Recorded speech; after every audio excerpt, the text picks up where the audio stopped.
Aha! Are we back? Yay! I did have some poor souls say that they wanted to join us, but they couldn't. So if you all have no objections and you don't wish to have it as some sort of exclusive secret club where we get our own special handshake, then I'll just record it for them. If anyone's concerned about anything, just let me know in terms of recording. But other than that, I mean, this is just a free-for-all, so heaven forbid. This is just a free-for-all, so it's all good. Free contracts, there's no such thing as a free anything, especially a free contract. As we were talking about on Facey actually today, weren't we, with the model contracts that I'm going through. I'm doing some research on some model contracts and oh my wordy, the disclaimer clause to the use of that free model contract was pretty awesome. Okay, I will start screen sharing because we got a bit to get through. Alrighty, peeps. Can I have a thumbs up if you can see everything? Sweet. Okay, so here's our agenda as I advertised. First up, I thought it would be good to go through the IRAC top tips, just because there are, from what I've seen of the submitted IRACs for tomorrow night, there's a few technique issues that are coming through on more than one answer. And I thought, given that there was, a pattern emerging, that we would just address a few things. And maybe, you can give me some feedback. Like, sometimes it can get a bit confusing. As I was saying, I spent most of my first year at law school being completely stressed and confused because you'd get one opinion on IRACs from one lecturer, another opinion from a different lecturer, and then the actual task of writing the IRAC itself is like, so stressful because you're not exactly sure what facts to put in, what facts to pull out, what causes of action. You're all a bit, unstable. So in the nicest possible way. So let's just go through my top tips. Okay. Now, the IRACs that I saw from this week, a lot of them did have the headings, which was great because it keeps me on track. And if you can keep me on track, you know that the chances of maximising your marks are pretty good. I think I said, in my last Zoom, you got to kind of treat your marker like a naughty child. It's late at night, it's past bedtime, they're having a tantrum wobbly. You've got to just be kind, be firm, grab them by their little hand and say, come on, darling, this way. I know you don't want to go this way, but this is the way we're going to go. That's how you have to treat your lecturer that's marking your IRAC, okay? Make it real simple, okay? We don't need to be Lord Denning in this, guaranteed. In fact, sometimes the best IRACs are actually short and sweet, because if you think about it, if you really know your stuff, you can say it very simply and with a great economy of words. Short and sweet is good, okay? If you do have a running discussion, and here I'm not talking about weekly IRAC practice, here I'm talking about your assessment. If you do have a running discussion that you want to make with the lecturer, i.e. me, I'm perfectly fine with that. Whack it into your footnotes, okay? Keep your body of your work, so far as your assessment goes, nice and clean, okay? If you want to say any fancy, sassy stuff to show me how masterful you are in your knowledge of that area of law, that's fine. Whack it in a footnote, okay? Good. issues should be short and sweet for me. Now here, I actually would like some feedback because I noticed that on a couple of, sorry if I keep turning this way, but all of your faces are over here, so I'll try and talk to both. But I did notice that there were quite a few of the IRACs that were submitted that tended to start the issues section with a short summary of the facts. Now, I know some lecturers do want you to do this. Can I have some feedback on what your other lecturers are saying on that? Can you hear me? Yeah. Yeah. Yeah, the ones that I've done, like I've been told something different by every lecturer. I'm not even kidding. But pretty much the only consistent thing that I've been told is that, yeah, you have to like have your facts and issues. The issues are basically like a summary of your facts almost, is what I've been told. Oh. Yep. Okay. Can I hear from other peeps, please?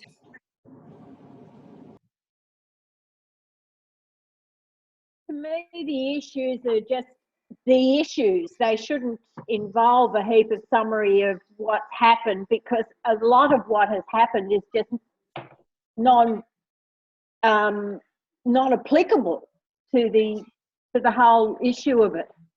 Yes, and you know what, Peter? I actually had one IRAC submitted to me that was a summary of the entire problem. Now, you know, the way that I approach this is that, generally speaking, what we are trying to achieve with an IRAC, and I think I even actually put this on somebody's, my comments to somebody's IRAC, what we're trying to get you to do at the end of the day, even though there might be some differences in what the lecturers tell you, the whole point of an IRAC is to train your brain to use a particular structure when you are teasing apart a legal problem, and then to go about answering that problem in the way that makes the most legally compelling case for your conclusion that you want to come out of this, right? Now, you're going to have to use things like this for, if you're working in a law firm, a memo to your partner when he gets you to do a research memo. You're going to have to use it for when you're a little bit later in your career and you're actually writing letters to clients. You're going to have to use it for letters of advice, and you're going to have to use it for things like, and this often happens to trainee solicitors, where one of the more senior personnel delegates the task of writing a bulletin or an update to go on the firm website, okay? You're going to have to use even this kind of structure when you're on your feet talking. For example, when your client has received your letter of advice and they want to meet you to discuss it, right? You're going to have to even think like this so that it just comes out of your mouth naturally. That's how you analyse things. And that's why we've got the second assessment for this unit is actually an IRAC on wheels, if you will. It's oral presentation, okay? So you got to get used to the sound of your own voice. I know it's hard in first year because you feel like you're so, you know, you haven't got things squared away just yet. Part of it, fake it till you make it, absolutely. Just get in there, look like you're confident, and the confidence will actually come. So the whole point, as I said, is that mental structure that we want you to have. Now, the way I approach it, all due respect to Jane Lee's other lecturer, and this is the way I always taught it in the business school, because, you know, they're business students, they want to cut to the chase, and that's usually what your client will want to do. So your client knows their facts, you know the facts. As far as I'm concerned, both you and I know the facts, especially for the purposes of assessment. You're just going to be wasting valuable word count in your assessment if you go rehashing the entire problem. And even if you just go rehashing the salient facts that lead you to conclude that these are the legal issues. I had lecturers at law school that went both ways. I'm a pretty cut to the chase kind of person. So I would prefer that you kept your issue, well, I was going to say your issue sentence, because that's really, I feel you should be able to sum it up pretty much in one maximum of 2 sentences. You want to keep it short and sweet, okay? Here is where you go to the lecturer, big red flag, I know what I'm talking about. This is the relevant area of law. This is the direction we're going, okay? So you're taking the cranky toddler by the hand and you're saying, bedroom's that way, this is the way we're going. Do you know what I mean? Yeah. I don't think you need to dilly-dally around with issues. Now, for those people that are artistically inclined, if you want to tell me about the facts that I've written and you don't feel quite complete without having done so, whack it in a footnote. Save your word count and whack it in a footnote. All right? Happy if you want to keep your thinking consistent across your units, but for my unit, save your word count, whack it in a footnote. Rules. Okay. Now, I did have one student say to me, firstly, can I please do away with headings? And I said, oh, everyone might just want to mute their mics unless that's me. I had someone say, can I please mix up my rules and my application section, because I feel like I state my rules and then I'm just using more word count to state the rules again in the application, right? Do you know there were 2 IRACs submitted this week that did not use headings and both of them lost their way? Point 1. Point 2, one of them did try to mix the rules and the application and tied themselves up in knots, and in fact forgot to discuss one of the rules, okay? One of the elements that we needed to cover off this week. So keep it simple for yourself. This is my big thing. For your rules section, it should be very different from your application section. And I think here, I say in my IRAC top tips, no need to labour it. I don't want you to unnecessarily waste your word count, like that student said to me, I feel like I'm wasting word count. Don't have to be long-winded about it. I think for this week's IRAC, there were 3 elements that I really wanted you to get across, and obviously that rebuttable presumption, which you'd need to mention there. So you can go bullet point, bullet point, bullet point. Oh, P.S. there's a rebuttable presumption, but you wouldn't say it like that, obviously. You'd say it professionally. So you don't need to labour that section. Has anyone been told anything different about the rules section? Yeah, I've been told in the past to blend them together for that reason, that it's wasting word count stating them and then doing it again. Right. And how does everybody else think about that? What do you guys think? Feedback here. Looking at Anthony's document, I'm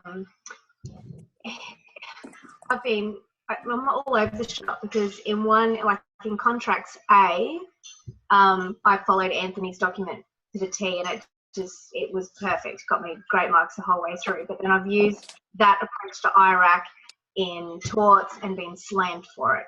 So he tends to list all the elements in that rules section straight away, but then goes on to say, but I'll only be addressing the ones where there's actually an issue. So I don't know, do you want us to state every element, every rule up front and then address them, or do you just want us to state relevant ones? Normally, there will be several elements that you need to hop over in order to show a cause of action or prove a vitiating factor, or do you know what I mean? I would be, if you have, this is the other reason for IRACs. is that it tends to mirror what goes down in judicial decision making. And generally speaking, when you read a good judgment, they will touch on every element, even if it's just to say this element is satisfied because of X. Do you know what I mean?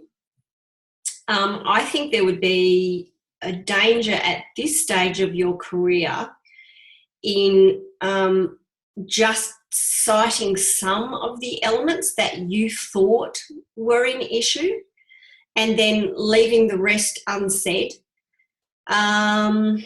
because you're starting to think in an incomplete fashion. And sorry, just to cut in for a second. Sorry.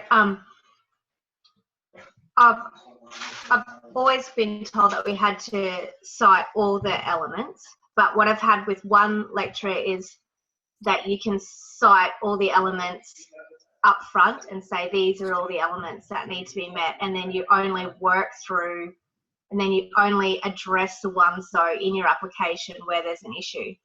Whereas in another subject, I cited all the elements up front and then just went through and addressed the ones where there were issues, but they said they wanted every single element addressed in the application and not to cite all the elements up front. So I'm just, is it okay to cite all the elements up front? Would you prefer us to put it in the application? For this unit, I certainly would be citing all the elements, because if you think back to the lecturer, / naughty toddler example, what you want to be getting to, I don't know that you know your stuff unless I see it on paper, right? So, okay, some people are saying cite all the elements up front and then only consider the ones that you think are an issue. What happens if you're wrong? What happens if, in fact, once you unpack one of the elements, that you actually think, oh, hang on here, there is something that should be said about this. Like I said, at this stage of your career, I think it's easier to cite everything up front and then at least touch on all of those in your answer, even if it's very, very short, very brief. In fact, if you think this is one of those examples where, you wouldn't ordinarily bother talking too much about it, say something real brief and then say something to me in a footnote. I consider this element is clearly satisfied by the fact that X, Y, and Z. And that'll save your word count in the assessment too. Does anyone have any problems with that? I think, I actually don't think that.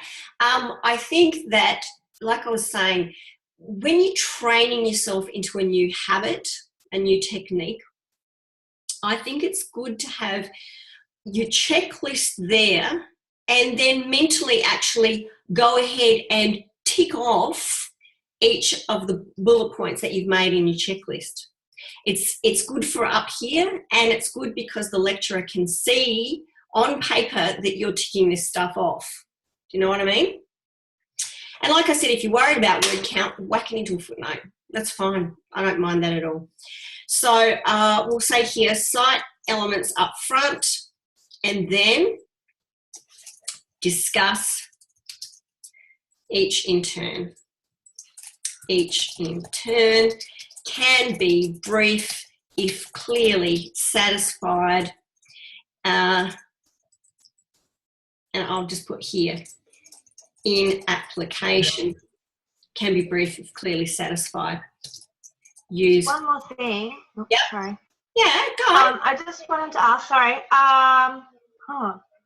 Is there? Hang on, I'll come back to you. Oh, okay. It's getting late, I know. Has anyone else got any beef with the rules section? Well, that's what I was going to ask. Sorry, before I forget again.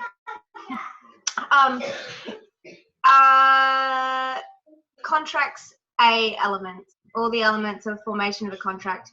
Are we going to have to worry about that in any area of contracts B, or it's going to be strictly contracts B stuff? Okay, excellent. I just had a girlfriend who overthought it in contracts B, so I just don't want to make the same mistake. Yeah, nah. Look, in a 2,000 word or 1,500 word, what was it? 1,500 this time around. In a 1,500 word assignment, I want to see 15, I think I gave you a 20% leeway, so maximum of 1,800 words. I want to see 1,800 words of beautiful contract B related elegant legal argument. I don't need to rehash what you've already tried and obviously passed, because otherwise you wouldn't be here. Actually, that's a lie, because I think there is one person doing contracts B before contracts A. Good luck. Brave soul, brave soul. Yeah, I wouldn't do that to you. You're my little darlings. I wouldn't do that to you. Okay, any other queries on rules? No? Good. Okay, application. All righty, here we go. Insert magical rainbow here. This is where you absolutely get to show off. And by show off, I don't mean get verbose, prolix, use 100 words when 10 are due. I'm saying impress me with your legal knowledge. And how do you do that? That's it. Knowledge of case law, knowledge of case law, knowledge of case law. And even where, I mean, it's not this time around, obviously, because I've excluded in the assessment, I've excluded issues of legislation. But even where there are issues of legislation, how do you interpret the legislation? Case law. So it all comes back, you know, it's a kind of a chicken and egg thing. Everything tends at the end of the day to come back to case law. And if you know the case law, the world becomes a magical place, because you can see right through exactly how I've constructed a problem question, or in this case, Anthony's done the little animated cartoons for you. But in terms of assessment, you can see exactly the cases that I've mashed together. And because you can see that, red flags going off here and there. She wants me to discuss this. Well, this isn't really relevant, but she's put the facts in there are so close to this particular case, they don't seem to fit, but I still better say something about that. Do you know what I mean? In this assessment, and we'll get on to assessment in a second, even though we're kind of running out of time, you really want to do a lot of work on your case law first, because your job will be real simple after that. That's all I'm going to say at this point. But with any of these IRAC problems that we come by week to week, your tutorial preparation will be made so much easier if you go ahead and do your case readings. I'm not kidding about this. Life will be a lot easier.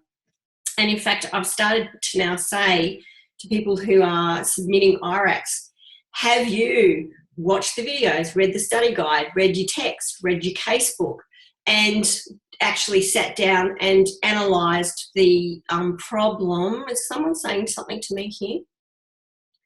Second year, no one has shown. Oh, no one's shown you how to do IRACs properly. Oh, poor little darling. Oh no, you'll be fine. You'll be fine. You'll all be fine. Okay. Now, what was I in the middle of saying here? Yes, identify and discuss with persuasion. Now, I want to get on to discussing things with persuasion here. I know we're running out of time. I understand if people have to leave. Someone attempted to do their first IRAC with Google. Oh, I don't even know how that would work. Dear, oh dear. Okay. Application. How do we persuade? How do we persuade? Unless you're captain of the debating team in high school, Persuasion 101, so far as law is concerned, is you've got to show your knowledge of the case law. That's what the lecturer is going to expect, okay? How do you best do that, okay? So we want to pull out the case that is obvious that the lecturer has chosen as the base case for that problem. And we want to give a brief discussion of the facts that are pertinent to each particular element. Now, if there's a different case for each element, that's fine. But what you need to be pulling out, first and foremost, from your knowledge of the case law, is the relevant facts from the case that establish that element or that altogether contributed to that cause of action being successful, okay? Then, after that, what you need to do is include a paragraph that directly compares the facts of the instant case you've been given to the facts in the case you've just cited. Because if you, and I appreciate, you haven't read that many cases today. I mean, it might seem like you've read a gazillion of them, but take it from me, 6 months into a law degree, your knowledge of judicial decision-making is relatively, circumscribed. What you need to do is pull out the facts from your case, pull out the facts from the instant facts, and then conclude, okay? Because the whole point of stare decisis is this case was about these facts and decided this way. Therefore, brackets, the most compelling legal argument is, here we have this case, similar facts, these are the similar facts. Therefore, it is strongly compelling that a court would conclude similarly to your case that you've cited. Why couldn't someone explain this to us in intro? Yeah, I know, better late than never, right? We aim to please. So that's the way you do it. Now, here are some top errors that I found this week, okay? Sweeping generalizations, okay? Now, this can sometimes be due to the fact that, and I understand it's 7, so if you've got to go, it's all good. Otherwise, I'll keep going for a short while. Oh, does someone have to go? Okay, so sometimes it can be because, you've got so many things floating around in your head that it seems kind of, well, it can seem kind of crystal clear to you. So, you just go ahead and miss the first part of your thought process out and just give me the kind of general conclusion. At which point, here's me, the naughty toddler, going, what? I don't understand. You've given me the end part, not the beginning part. Or you can be so confused that everything's floating around in your head that you just try and skate over the top of it and hope I won't notice. Generally, that doesn't actually work. So some of the big issues that I found here were superficial comparisons, okay? Now, what I had one person say was, Lewis is the relevant case here. This is for tomorrow night's IRA. So the court would find X, okay? Can you see how they've completely missed out all their reasoning and haven't drawn any of the relevant facts to my attention, and they've skipped straight to the end of the story? Don't do that, because where you pick your marks up is on the way through. You know how they say life's a journey? An application is a journey. You've got to take the cranky toddler on the journey, all right? Because if it's not on the page, I think you don't know it, all right? So superficial comparisons, please don't do that. Pull out the facts from the Lewis case that made the judges decide one particular way, and then immediately after, go ahead and compare, pull out the same kinds of facts from the problem you've been given, and then you can say, given the similarity on the facts here, it is quite likely a court would conclude, ta-da, then you've brought me on your journey and arrived at a legally compelling conclusion. Does that make sense? Yes? Okay, another problem that we had, it leads to exactly the same result, but this is another a similar turn of phrase that I saw in a couple of IRACs, so I thought I'd bring it up with you. Beware of things like saying, now in one of these I had, in Lewis and Avery, the court found X. Here we have similar actions to Lewis and Avery, so the court would find X. Again, you have not actually told me why a court would find X. And the things that tell me why you think a court would find X is your selection of which facts to pull out and pop onto the paper. Okay? Case fact discussion, your own instant fact discussion, and then you can have your logically compelling conclusion. All right, so beware the sweeping generalizations. They will not help you. So maybe even at this point when you've done your application, go back and just check you haven't done that, because it's an easy enough thing to slip into. Okay, now this, has anyone got any comments to make on that? No? Any bad experiences? Scarred for life? No? You're all good with no generalizations. Okay. This one. Hey, Jay. Yeah, go. Yeah, sorry. The just after going through all the reading for week 2, going over the facts of what was in the little video, the cases that I've read, the facts aren't really jumping out at me. It is if the facts aren't very clearly defined, is there an easy way of finding, apart from going over all the case facts again, of finding it? Is there a magic bullet, you're asking me? Yes.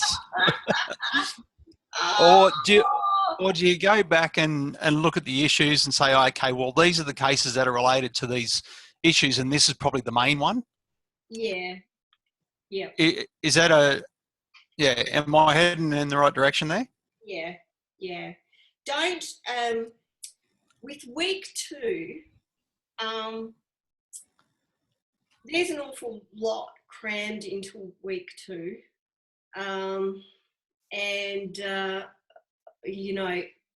Be kind to yourself with week 2. Don't think immediately that you're going straight down the highway to, a supplementary exam if week 2 isn't sufficiently making sense to you at this point. Because misrepresentation is a notoriously prickly area of the common law. Misleading and deceptive conduct has, simplified things a lot. The case law, though, is still fairly craggy. We won't get too far into week 2 because I think everyone's still trying to get their head around week 1. Crawl before you can walk. I'm more than happy though, Anthony, if you want to post some stuff up in the either in the forum that we've got for the tutorial specifically on week 2, or I've got that more general, thoughts on misrep forum there. If it's just a general, what the heck is this going on about, pop it into the thoughts forum. If it's specifically a question in relation to the tutorial question, then whack it into the tutorial question forum, or whack something up on Facey. Yep. No problem. Cool. The next one is, I had a couple of people do this. Oh, Lordy. They discussed briefly the facts of Lewis and Avery. And then they just said, and I guess this harks back to your comment, Angelina, about, you know, just kind of only talking about the elements that you think there's an issue with. I had them just say, oh, elements 2 and 3 are satisfied. Well, how are they satisfied? I didn't know they were satisfied. You need to tell me how they're satisfied, because there's no crystal clear elements for week 1, let me tell you. You need to say something about all of them, all right? So, yeah, that's just another case of sweeping generalizations. Fence sitters is another one. I had a lot of fence sitting. I can just see them there going, oh, if I say this, then this and that and this and that and this and that could be wrong. But then if I say that, then, oh, there's all this other stuff that could be wrong. Oh, I don't know. It's unclear. I can feel their stress on the page. It's not okay to say this. Hang on, someone's saying something to me. It's not. There's no fence sitting, because at the end of the day, if you guys end up in law firms, your client's paying you for an answer. All right? Now, if in fact, I'm not talking about IRACs here, because IRACs you have to pretty much decide. You can't sit on the fence. For clients, if the issue was so line ball that you honestly could not make a judgment call, then you would be expected to say to your client, these are the arguments for this point of view, these are the arguments for that point of view. The issue is extremely fraught with conflicting legal precedent, and therefore it's difficult to advise on your prospects. However, we would tend towards result X. Okay, we think your prospects are good for an outcome of X, or we think your chances of success on X are poor. Do you see what I mean? The client needs some nudge as to which way over the dividing line you think things will go. All right? So please don't just tell me element 1 is unclear. It's not going to get you any marks. Another one, I had a lot of people misspelling Jordan Roberts as Robert Jordan. You need attention to detail. I'm training you guys to be lawyers. And as lawyers, we have eagle eyes for detail. We have to, it's our job. We have to read something and reread it so that you can, as I just did, spot your typos, spot the other side's typos, spot detail in the cases, spot everything you can, because your attention to detail is your number 1 weapon in this game. I kid you not. Not everyone is going to have the smarts of Stephen Hawking, but everyone certainly can have the attention to detail of a Stephen Hawking. Okay? Think about that. It's true. All you need to do is have things crystal clear in your head and look, read, reread, pick things up, analyse. Okay? So, one of the reasons why I said, and if you think, oh, that's just Amanda being cranky, that's just AJ having another go. Look, in the Lewis case, the spelling of the name was a crucial factor in the way that it all went down. Okay? So, please, attention to detail is good. Now, what I want to do here, just for a couple of minutes, is hear from you. How do you go ahead and plot this all out?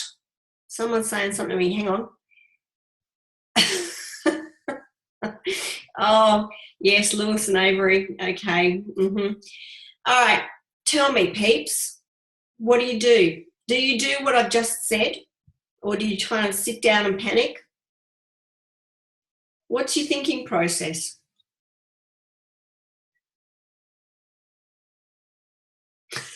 Are you stunned? Panic. That's what I did in my whole first year. Honest to goodness. Sorry, Amanda. Think about it the way you want it set out. Yeah, And look at it from that point of view. exactly. Think about the judgments that you've read to date. Think about the way judges dissect the facts and compare those facts to other cases. Dakota, you had something to say? Yeah, I haven't had a chance to look yet, but this PowerPoint or the page we're looking at now, this Word document, is that going to be available for us to be able to print off? It's these collaborative notes that we make, because I type in stuff that you guys say to me. Yeah. And so they're you know, a collaborative effort by us all. Yeah. So yeah, absolutely. I've said that I'm going to put them up each week for you guys to review. I know that some people are very visual learners. I know I was. Highlighters like crazy. Yeah, and so, you know, I just put in things that I found, you know, as I was going through this week, just hopefully that it, you know, might, if you can have this in front of you, it might help next time you do an IRAC and you just go, oh yeah, no, I haven't done that. I haven't done that. Yes, I have done this. This is the way she wants it. It's all good. Yeah, I think it's good because if we do have it, then right now we're looking at it, and when we need help on something or we go back to it, be like, oh yeah, that's right, we were talking about that.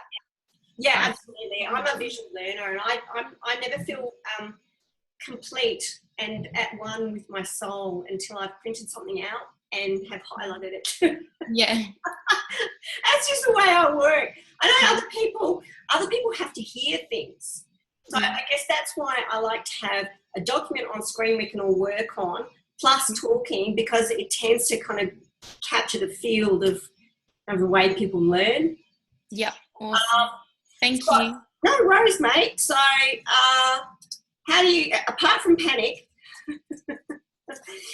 which I thought was a good response, do you generally look at the cases first?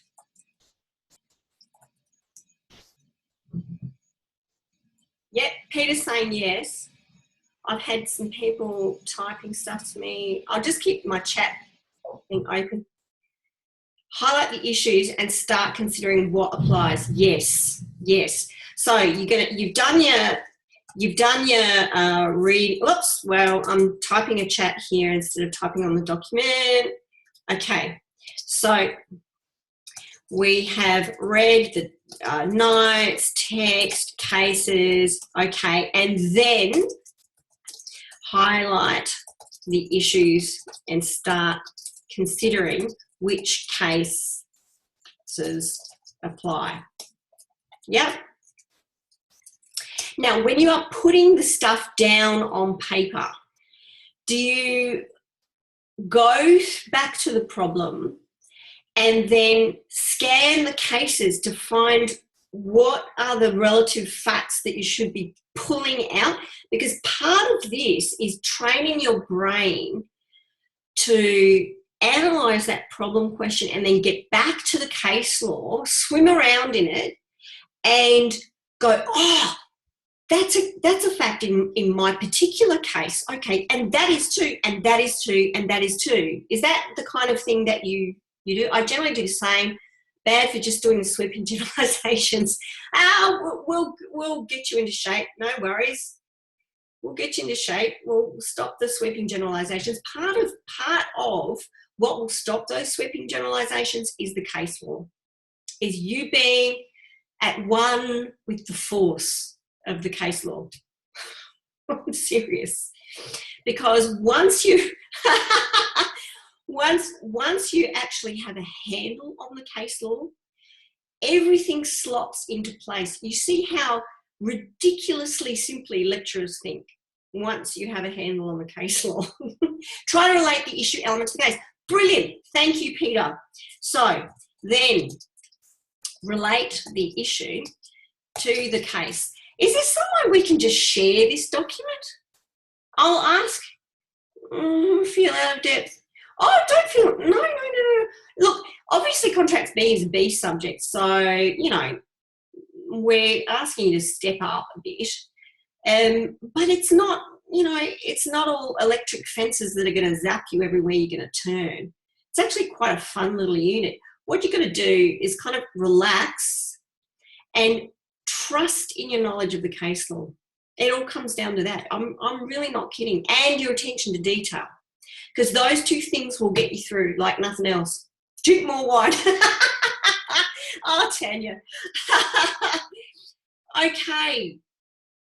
So, relating the issue to the case, way ahead of you. Yes.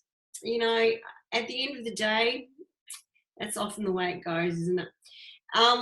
Relate the issue to the case, and then, and this is the bit I want you to really get your handle on, pick out the facts from the case that are most relevant to your facts, because comparison of these facts is what makes your argument, oh dear, it's getting late, that this case would be dispositive of the issue, compelling legally.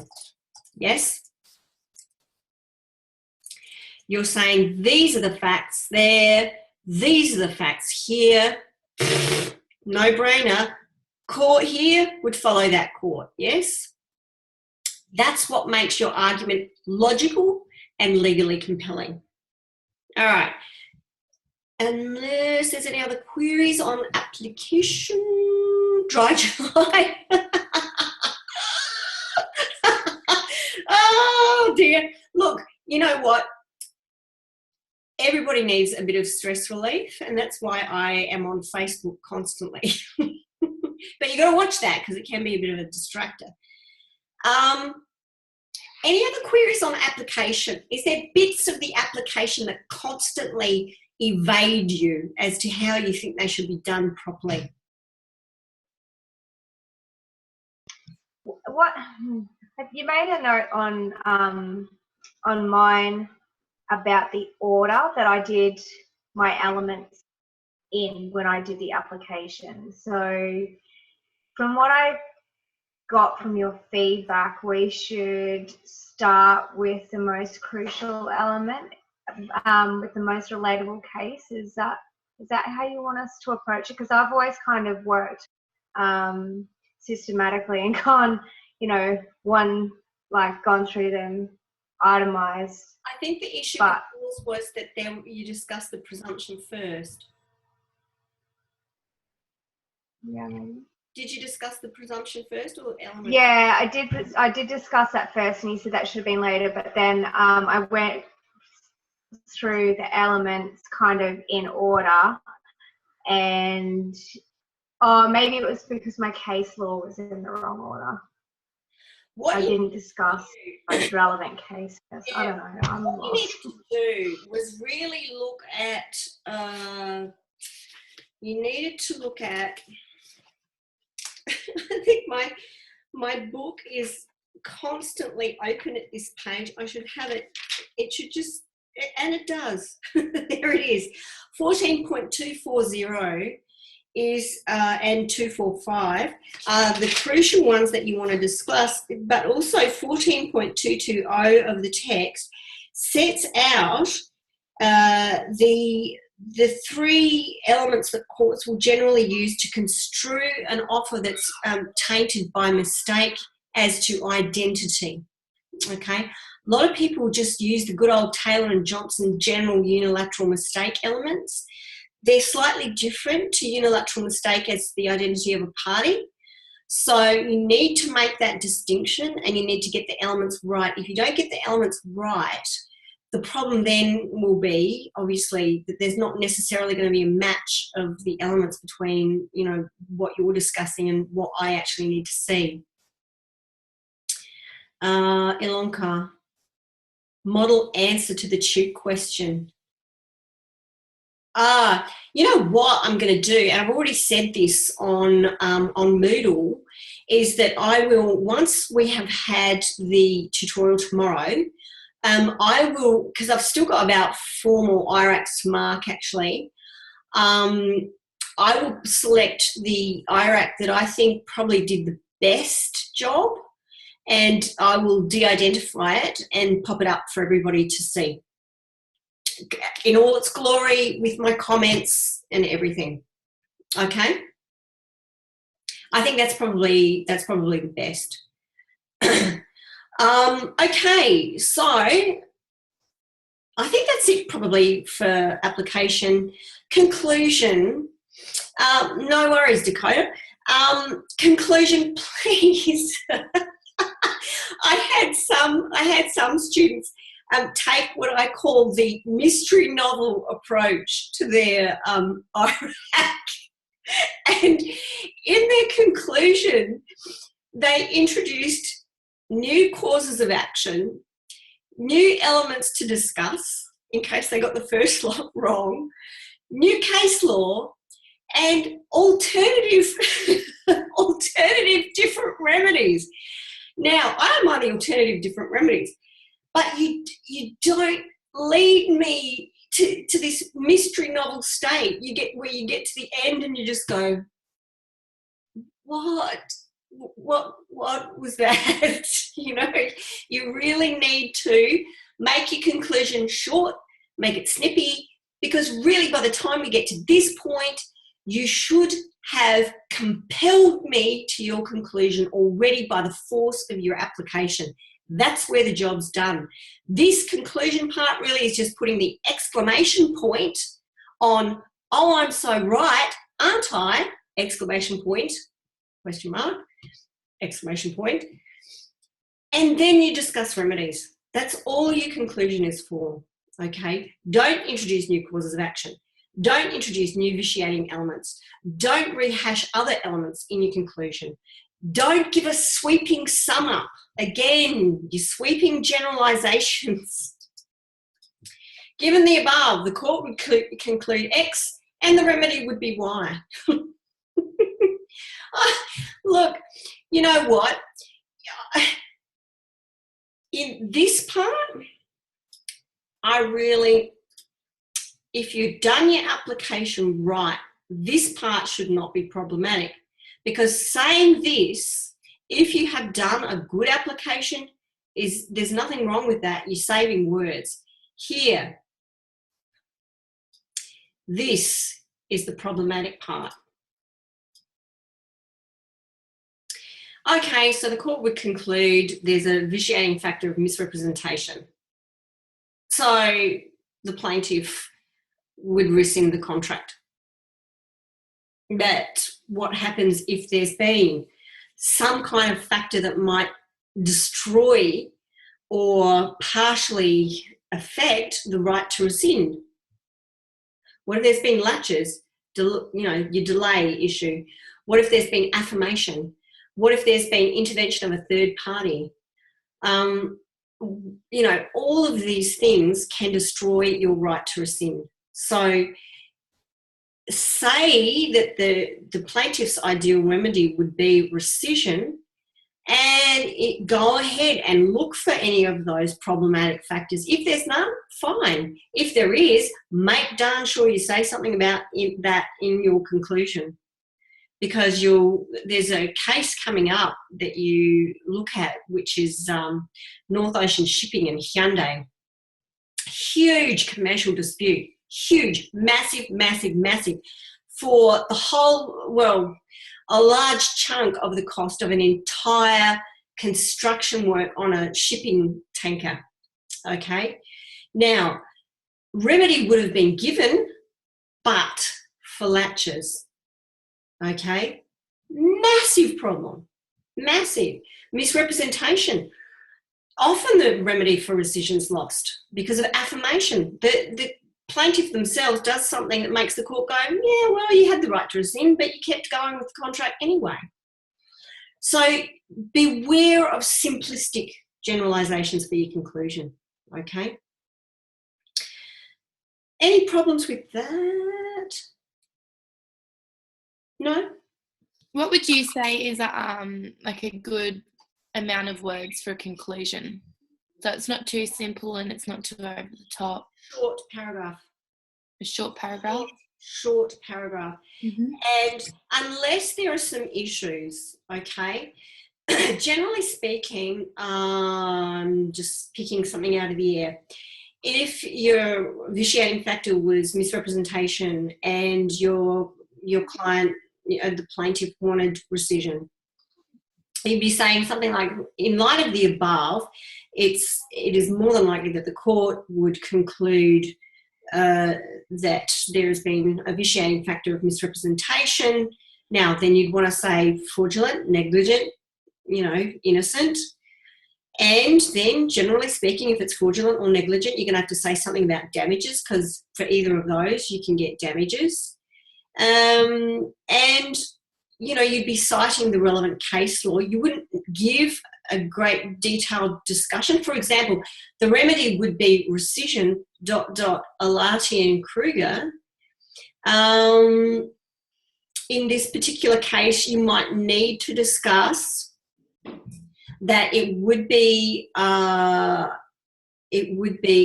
discussing whether it's going to be fraudulent or negligent up here in your application. So you'd be saying down here, the court would conclude that there'd been intervention of the vitiating factor of misrepresentation. As noted above, it would likely be found to be fraudulent misrepresentation, and the remedy would be rescission, ... Alani and Kruger, or whatever case that you want to put down for rescission. I like that one just because it's a simple case. Well, it's one of the main cases on rescission. However, if there is affirmation, if there's delay, then you're going to have to be saying something about that. So in the very simple case, like for week 1, very short paragraph. There's no intervening factors that would destroy the right to rescind, is there? So you're not going to have to worry about any of that stuff. But if there are factors, then obviously you need to pull those apart and say, well, unfortunately, whilst the remedy on its face would be this has occurred. So that in that particular circumstance, your conclusion is going to be longer because your discussion of the remedy has to be longer. Yep. So in that case, you may have to, for example, I'm just thinking off the top of my head, you may have to go through briefly the facts of a case, like if there has been delay or latches that intervene to destroy the right to rescind, you may have to say something like, because if there's an issue of delay in your facts, then you're going to have to say, similarly to the facts here in the North Ocean case, there was a delay of, I think it was about a year, and given the commercial circumstances, the court found that this destroyed the right to rescind. So your discussion's going to have to be a little bit longer. If in doubt, and I'm talking about the assessment, whack it into a footnote. Okay? We happy chappies now? Yes? Good. That's what we like to see. Now, I'm just thinking of the assessment issues. Just before we say sayonara, was there anything that anybody needed assistance with in relation to the assessment? Just general queries. What I might do is I'll save that and I'll stop sharing so I can see all of your lovely faces. Assessment issues. All pretty good at this point? Okay. Wow, that part of the evening went quicker than I expected. Let's all go and have dinner. Should we have started?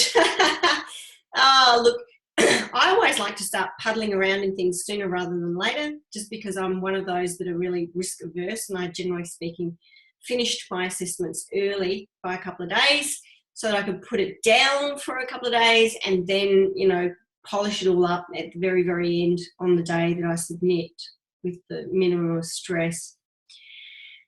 And this subject is tough. Do you really think this subject is tough? What makes you say that, guys?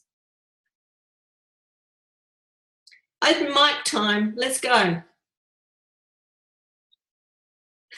Peter's laughing.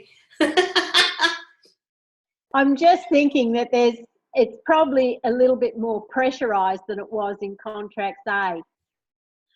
Oh, really? Am I scary, am I? No, not scary, but probably the expectations from us are a little bit more than it was in Contracts A. Well, we've got to step it up, don't we? It's a B subject. But what I like to do, and don't feel that it's pressure, feel that it's learning, hopefully, is I like to give you the commercial justifications for why we get you to do this stuff in law school, so it makes sense. Because I always wondered in my first year, why do we have IRACs? This is the most ridiculously artificial way of writing I've ever seen in my entire life. And this is me because I was an art student, you see. So I loved my turns of phrases, and I love to not edit myself down, and I like to just wander from one issue to another. This is the thing with law, we need to get you thinking this way. And so if I come across as,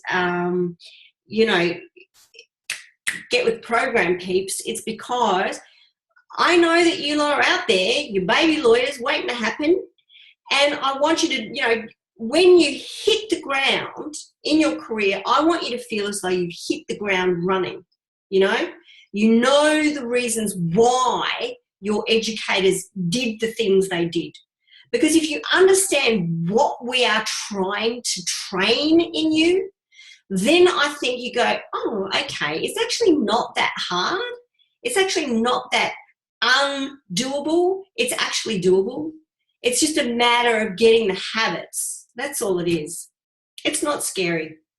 I think once that we've got an example IRAC from you or from a student with your markings, we'll all understand on how exactly you prefer it to be written.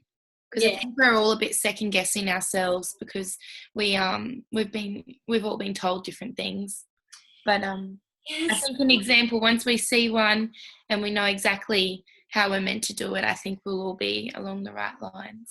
Yeah. And I think, you know what, I think my rationale for doing things in a very concise fashion rather than doing things like summarising facts and all of that stuff is just because out there in the real world, it's such a cut to the chase kind of mentality.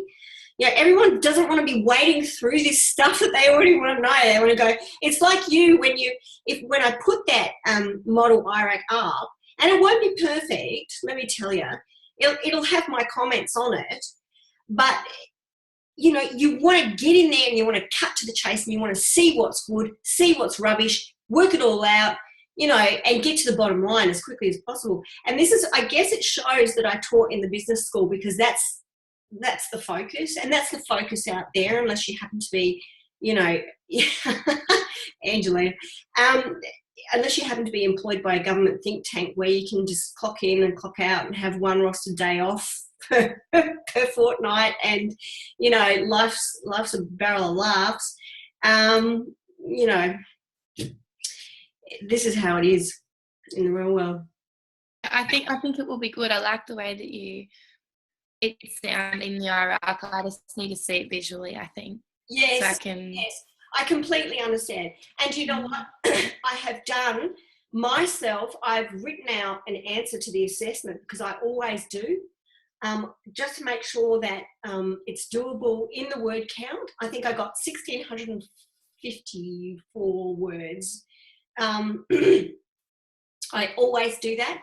I completely do all of the footnotes in proper AGLC citation format. I do it all up, and so that way, once the assessment is done and dusted, you guys can pull it all apart. You know, I'm not saying that my answer is perfect, because quite often, really, really, Marcus is going to proofread it for me. I'll pay you, no problem. Maybe you should pay me. You know, it's not going to be a model answer as in everything is perfect. And as I was saying, I have often had really good students come at me with arguments that I hadn't even thought of myself. So that is not an inflexible, 100% ironclad, this is how it must be done. It's just one example of what I think, you know, would do the job. And in some parts of the answer, I say, really, really good answers might say this, you know, and I might say, you know, if it's a borderline pass kind of scenario, they might wander off into this irrelevancy. You know, if people aren't really sure, they might discuss this case, but it's really this case. So, yeah, that's the way that I've done it. Better with reference. Cool. Okay. Any other queries, ladies and gents? Dinner time, dinner time. Okay, thank you guys. We'll keep it shorter next week if you want. See ya.